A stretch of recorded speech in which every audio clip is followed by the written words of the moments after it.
அனைவருக்கும் வணக்கம். இப்போ கொஞ்ச நாளாக பார்த்தீங்கன்னா, இந்த கரூர் ஸ்டாம்பேஜ் விஷயம் தான் போய்கிட்டு இருக்கு. இப்போ வரைக்குமே அந்த சூழ்நிலையில் தான் இருக்கு. நேற்றைய தினம் கூட இந்த விஷயம் வந்து கோர்ட் வரைக்கும் போச்சு. அது வந்து நீதிபதிகள் பார்த்து அவங்க வந்து எ உண்மையை வெளியே சொன்னால் நன்மையாக இருக்கும் அப்படிங்கிற மாரி உண்மையை சொல்லுங்க. அது யார் மேல தப்பு இருந்தாலும் சரி, அரசு மேல தப்பு இருந்தாலும் சரி, இல்ல விஜய் மேல தப்பு இருந்தாலும் சரி, இல்ல டிவிகே கட்சி மேல தப்பு இருந்தாலும் சரி, இல்ல மக்கள் மீது தப்பு இருந்தாலும் சரி, 100% மக்களுக்கும் திருப்தி அளிக்கக்கூடிய விஷயமாகவும் இருக்கணும். அது உண்மையாகவும் இருக்கணும். அப்புறம் இப்போ கொஞ்ச நாளா என்னன்னா, என்னுடைய நண்பர்களே ஆகட்டும், என்னுடைய நண்பர்களும் ஒரு சிலர் வந்து தவக கட்சியிலலாம் இருக்காங்க. அவங்க இருக்கட்டும், ஒண்ணும் பிரச்சனை இல்ல. மக்கள் பணியெல்லாம் செயல்படுத்தட்டும், மக்களுக்காக பணியாற்ற வரட்டும். நம்ம அதெல்லாம் ஒண்ணும் தப்பு சொல்லல. என்னுடைய நண்பர்களாவே இருந்தாலும் கூட இருக்கட்டும். ஒரு நாளைக்கு கண்டிப்பா அவங்க மாறி வருவாங்க. இப்போதைக்கு இருக்கட்டும்னு வச்சுக்கலாமே. ஏன்னா, எனக்கு அவர்கள பார்க்கும்போது தான் எனக்கு ஒரு விஷயம் தோணுச்சு. ஸ்டாண்ட் வித் விஜய் அப்படின்னு போட்டிருந்தது. என்னடா ஸ்டாண்ட் வித் விஜய் அப்படின்ட்டு நான் என்னுடைய நண்பர்களுக்கே கால் பண்ணி கேட்டேன். இந்த மாதிரி என்னப்பா ஸ்டாண்ட் வித் விஜய் அப்படின்னா என்னப்பா அப்படின்னு கேட்டதுக்கு, இல்ல இந்த வந்து முழுக்க முழுக்க தப்பு வந்து விஜய் மேல கிடையாது. கரூர் ஸ்டாம்பேட பொறுத்தளவுக்கு விஜய் மீது தவறு கிடையாது. அது வந்து இந்த திமுக அரசு தான் வேணும்னே வந்து ஒரு 100 பேரை 200 பேரை இல்லை ஒரு 1000 பேரை செட் பண்ணி உள்ள அமுச்சு விட்டு இந்த மாதிரி தப்பு நடந்துருச்சு அப்படின்னு. எனக்கு என்னடா இவங்க பைத்தியம் திருந்துற மாதிரி இருக்கா, இல்லை இந்த பைத்தியம் முத்தி போச்சா, இல்லை இந்த பைத்தியமாவே இருப்பாங்களா அப்படின்றது நான் என்னுடைய நண்பர்களையும் சேர்த்து தான் சொல்றேன். இன்னும் ஒரு சில மக்களையும் சேர்த்து தான் சொல்றேன். அது எந்த மக்கள்னா, இந்த ஸ்டாண்ட் வித் விஜய்ன்னு சொல்றீங்கள, உங்க எல்லாத்தையும் சேர்த்து தான் சொல்றேன். இல்லை எனக்கு தான் புரிதல் இல்லையான்னு எனக்கும் தெரியல. இல்லை எனக்கு புரிதல் இல்லைன்னே வச்சுக்குவோம். ஸ்டாண்ட் வித் விஜய்ன்னு போடுறீங்கள, அப்படி என்ன, அப்படி விஜய் என்ன பண்ணிட்டாருன்றதை நீங்க எனக்கு சொல்லணும். இந்த தவக கட்சி ஆரம்பிக்கிறதுக்கு முன்னாடி என்ன பண்ணாருன்னு சொல்லணும். தவக கட்சி ஆரம்பிச்சதுக்கு அப்புறம் என்ன பண்ணாருன்னு சொல்லணும். இந்த கரூர் சம்பவத்தை, டேய் நீங்க எல்லாம் பைத்தியக்காரங்களா, இல்ல பைத்தியக்காரங்க மாதிரி நடிக்கிறீங்களா? எனக்கு வெறுப்பா இருக்குடா அப்படியே உங்களை பார்த்தாலே. என்னோட மனநிலையே டோட்டலாவே மாறி போச்சு. அது ஏன்னு கேட்டீங்கன்னா, விஜய் செய்த நல்லது என்னன்னு நீங்க சொல்லுங்க. இது வரைக்கும் நீங்க ஆரம்பத்துல இருந்து இப்ப வரைக்கும் சொல்லுங்க. இந்த கமெண்ட்ஸ்லயே சொல்லுங்க. நீங்க இனி கழுவி ஊத்தினாலும் சரி, நான் அதை வாங்கிக்கிறதுக்கு தயாரா இருக்கேன். ஏன்னா எனக்கு புரிதல் இல்லைன்னே வச்சுக்கலாம். ஒரு நல்லதை சொல்லுங்கடா, ஒரு சில நல்லதை சொல்லுங்கடா, என்னென்ன பண்ணியிருக்காருன்றதை நானும் கேட்டுக்கிறேன்டா. இல்லை கரூர் ஸ்டாம்பேட் விஷயத்துல ஒரு ஒரு முழு காரணம்னு நான் சொல்ல மாட்டேன். ஒரு முக்கிய காரணம் வந்து விஜய் தானே. இப்போ விஜய் வந்து அந்த இடத்துக்கு கரூருக்கு போகலாட்டி அந்த ஸ்டாம்பேட் நடந்திருக்குமா?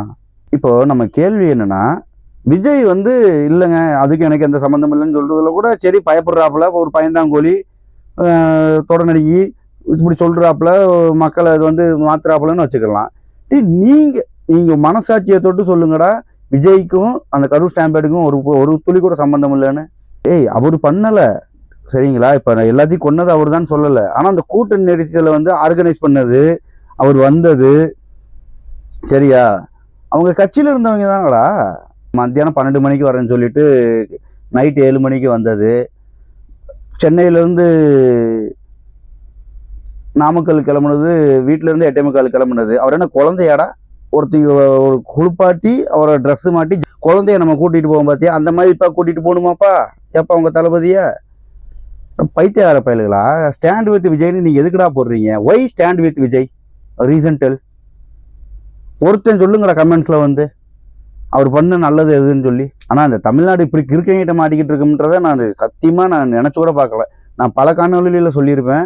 வடக்கெங்க கூட முன்னேறி வந்துருக்காங்க, அறிவுல சிறந்து விளங்கிட்டு இருக்காங்கன்னு பாத்துக்குங்க. இந்த காணொலியிலும் நான் அதான் சொல்றேன். வடக்கெங்க கூட முன்னேறி வந்துட்டு இருக்காங்க, அறிவுல சிறந்து விளங்கிட்டு இருக்காங்க. அவங்க நம்மளை பார்த்து கேலி பண்ற அளவுக்கு நம்ம தமிழ்நாடு மாறிக்கிட்டு இருக்கு. அதுக்கு காரணம் இந்த தவக கட்சிக்காரங்க, இந்த இந்த சினிமா நடிகைங்க வந்து அரசியலுக்கு வர்றதுதான். விஜய்க்கு வந்து முட்டு கொடுங்கடா, முட்டு கொடுங்க, உயிரையே கொடுக்காதீங்கடா. தப்புடா, அது பெரிய தப்பு. அது இல்லை வேற இந்த ஆதவர்ஜனா வந்து ஒரு ட்வீட்டை போட்டு டெலீட் பண்ணி வச்சிருக்காப்புல. ஐயோ அதுக்குள்ளெல்லாம் நான் போல, அந்த கிறுக்கிங்கிட்டே நான் போல. நான் வந்து அறியாமையில இருக்கிற என்னோட தமிழ் சொந்தங்களோ என்னோட தம்பி தங்கிகளோ ஒரு அறியாமையில இருக்காங்க.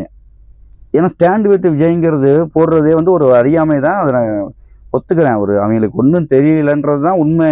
ஆனா நான் ஒருத்தன் சொல்லி திருந்த மாட்டீங்க. தயவு செஞ்சு ஒன்றும் இல்லைப்பா, நான் ஒரு 2 பேரை சொல்றேன். ஐயா நல்லக்கண்ணுன்னு ஒருத்தர் இருப்பாப்புல, 2வது திலீபன்னு ஒருத்தர் இருப்பாப்புல அண்ணன்.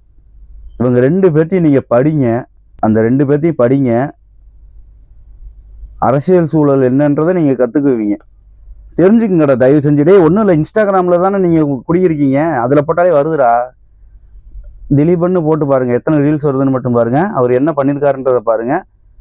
அவர் செஞ்ச அவர் தியாகமெல்லாம் வந்து மக்களுக்கு வந்து என்ன சொல்றது, நான் தன்னோட இனத்துக்காக அவர் செஞ்ச தியாகம் என்னன்றதை நீங்க பாத்துக்குங்க. சாவுங்கிறது இப்படின்றவங்களையும் வந்துடும், சரியா? அது பெருசு கிடையாது. ஆனா அந்த சாவை வந்து அடைகிறது வந்து அவரு அணுவணுவாக தான் செத்துருப்பாப்புல. தயவு செஞ்சு ஐயா நல்லகண்ணையும் திலீபனையும் படிங்க. ஐயா நல்லகண்ணு அதே மாதிரி தான், இன்ன வரைக்கும் நம்ம கூட தான் வாழ்ந்துட்டு இருக்காப்புல.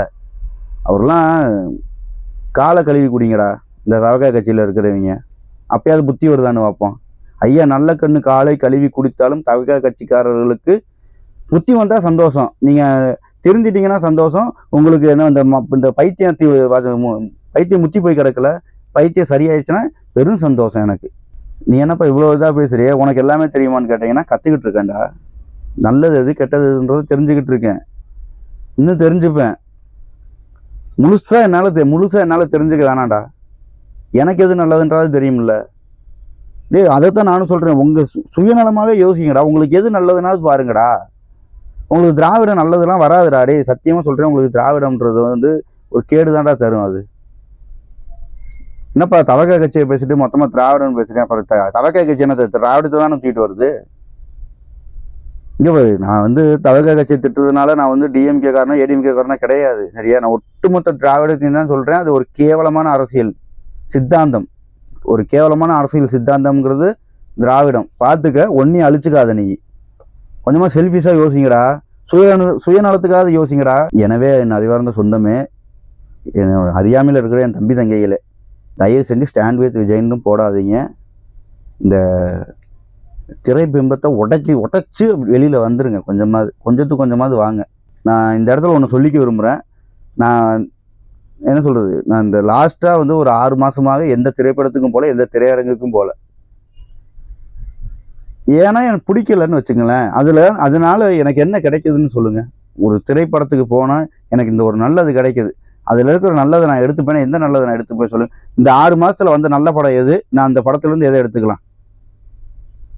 ஒரு படத்தை சொல்லுங்கடா. மினிமம் 2 மணி நேரம் படம், ஒரு 10 நிமிஷம் சீன் இந்த படத்துல நல்லா இருக்கும். இந்த 10 நிமிஷம் சீன் வந்து வாழ்க்கையை மாத்திரும். இந்த 10 நிமிஷம் சீன் வந்து நீ கெட்டவனா இருந்தீங்கன்னா நல்லவனா மாறிடுவ அப்படின்றதுக்கு ஒரு படத்தை சொல்லுங்க. ஒரு பக்கம் தமிழ் தேசிய தலைவர் பிரபாகரன் அவி, அவருக்கு நிகர் யாருன்றத யாருமே கிடையாது. யாருன்னு நீ காட்டிடு பார்ப்போம். அவருக்கு நிகர் இந்த ஆளுப்பா எங்க எப்படின்னு சொல்லி காட்டிடு. நீங்க விஜயெல்லாம் தலைவன் சொல்றது எச்சி துப்பிடுவேன், காரி துப்பிடுவேன். எச்சி புனிதமானது. ஏன்னா நான் கொஞ்சமா தமிழ் தேசியம் பேசிக்கிட்டு இருக்கேன்ல, எச்சி புனிதமானதுடா. அதை உங்களை துப்பி உங்களை புனிதவர்களா மாத்தணும்னு நான் நினைக்கல. பைத்திய ஆரப்பையில ஸ்டாண்ட் வித் விஜய்னு போட்டுக்கிட்டு எங்கடா டேய், உங்க சாவாது நல்லதா இருக்கணும்னு நான் ஆசைப்படுறேன்டா. கேவலமாக்கிறாதீங்கடா தயவு செஞ்சு. என்ன பண்றது, நான் படிச்சவங்க, நான் வந்து பாக்குறவங்க, நான் படிச்சவங்க பூரா தமிழ் தேசியம் நல்லா இருக்கணும், மக்கள் நல்லா இருக்கணும், தமிழ் தேசியத்தை வளர்த்து எடுக்கணும் அப்படின்ட்டு என்கிட்டயும் அதை ஊத்தி விட்டு போயிட்டாங்க. என் தலைவன் பிரபாகரன் ஆகட்டும், அண்ணன் சீமான் ஆகட்டும், இப்ப அண்ணன் பாரிசாலன் ஆகட்டும், ஐயா பே மணியரசன் ஆகட்டும், அண்ணன் மன்னன் ஆகட்டும், இன்னும் ஒரு சில தமிழ் தேசியவாதிகள்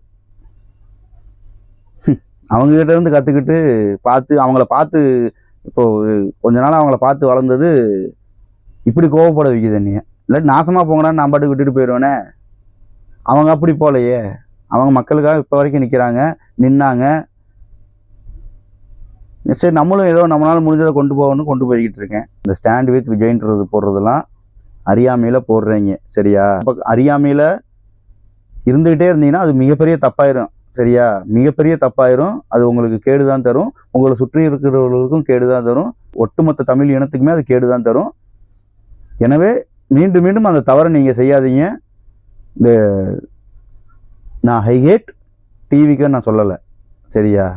அரசியல் கத்துட்டு வரட்டும், அவர் அரசியல் கற்றுட்டு வரட்டும், அரசியல் என்னன்னா தெரிஞ்சுக்கிட்டோம். அந்த திராவிட சுற்றிட்டு வர்றாருல, அந்த திராவிடத்துக்காரங்க கூட மற்ற 2 அந்த டிஎம்கே கூட இப்படி பண்ணலையாடா?